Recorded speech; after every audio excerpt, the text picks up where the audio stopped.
Now, let's just continue our discussion about tithes and offerings. We're understanding that this is a system that's within the church service, which has been invented by people, which is based on the Old Covenant. And so it's very easy for people to fit that into the Old Covenant because we have a meeting system that's based on the Old Covenant, where we build a house of God and we look at it and say, well, someone has to maintain this, so we bring in offerings. Now, number one thing is, as we talked about earlier, previously, offerings were animals, grain, and tithes were. Well, again, I want to ask, what were tithes? 1/10 is the amount, but that doesn't say much. Biblically, what was a tithe? It was 1/10 of what? To whom? For what purpose? Let's answer those questions. Biblically, a tithe was 1/10 of what? It was 1/10 of certain crops and certain specific items or crops or herd animals, or that God asked Israel to bring into the temple so that Israel may have their sin forgiven. That's the why they had to do it. But it was 1/10 of animals. Always, it was grain or animals. Why? Because that's what they had to offer to God. It wasn't 1/10 of everything that Israel had. Peter caught fish. He didn't have to take 1/10 of his fish to the temple. No, that was his income, and yet he didn't have to tithe from his income. Why? Because fish was not something that God asked to be offered.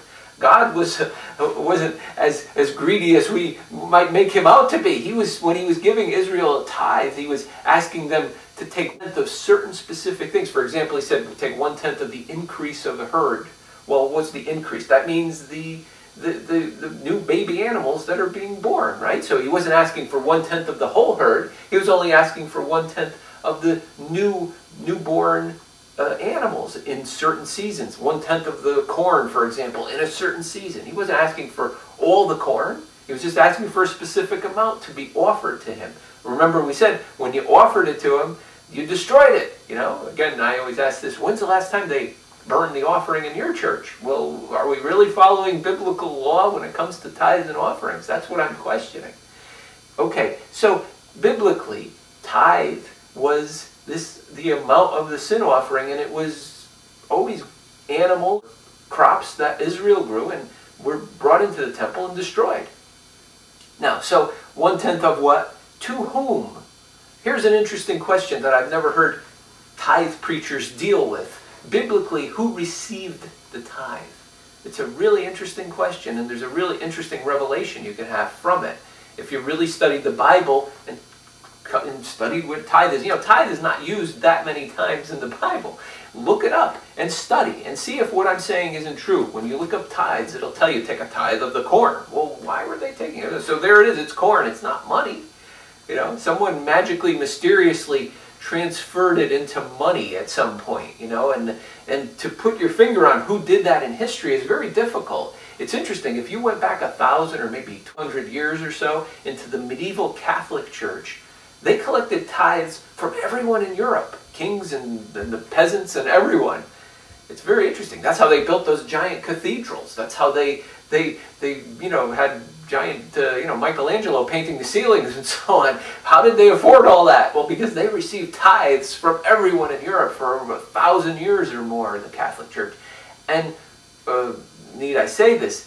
Just to mention this, but there's a history of tithe. Maybe we'll talk about that. I'll in a minute. I don't want to get off the subject I was dealing with.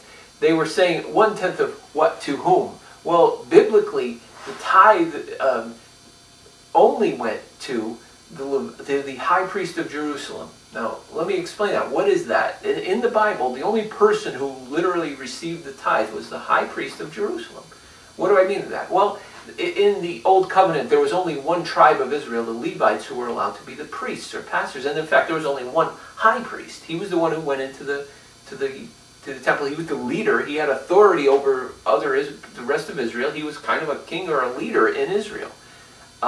Initially, it's interesting to note that God desired Israel to be a nation of priests, but they rebelled against that and desired to have kings. And so God gave them the Aaronic priesthood. He took Aaron and said, they're going to have this office of the priesthood as it's mentioned in the book of Exodus, this office, this specially designated authority in Israel to be the only ones who can be in the priesthood. Well, they were the ones who received the tithe and lived off it. Now, it seems like a pretty familiar system. If you've ever paid tithes or made offerings in a church, the pastor, whatever we might call the leader of the Christian church, lives off of that and so on. And see, it's a familiar picture. It's how Christian leaders get deceived, in fact, because we get pulled into the Old Testament because we're living out a system in the Old Testament. In the Old Covenant, as I said, to say this in the Bible is very clear. Only the high priest of Jerusalem ever received a tithe. Okay? Who has the right to receive tithes from people? Think about it. Melchizedek was called the high priest of Jerusalem. He was called the king of Salem, the priest of the Most High God. Many people take that and they come up with this theory that, well, because Abraham tithed to Melchizedek, okay, that it's a law that somehow predates the giving of the law at Mount Sinai. So it's an eternal principle, tithe. People like to preach stuff like that. That doesn't make any sense. They don't understand what tithe was. Plug my definition of tithe into that equation. My definition of tithe is, that I think is biblically correct, is that tithe is the amount of the sin offering in the Old Covenant before Jesus went to the cross. So, let's think about it. Sin predates the giving of the law, but so does God's mercy and his desire to forgive people. So, therefore, he created this system, and it's clear in the Bible that Adam and Eve and Noah and, of course, Abraham and many other people, offerings to God. Before the law came through Moses, and then the true understanding of sin and the laws and so on came through at Moses' time, and then the requirements of making tithes and offerings as a repetitive ritual came into being when Mount Sinai came along. But before that, God wanted to forgive people too. People were sinners from Adam and Eve. So when Abraham paid a tithe to Melchizedek, it's a shadow of the Levitical priesthood which is coming. And it's also a shadow of Jesus' ministry, which I'm going to explain in a second, which is really amazing. But to understand that, Abraham was giving money. No, it's not interesting. Did I say money? He didn't give money. He gave a tithe of the spoils, the Bible says.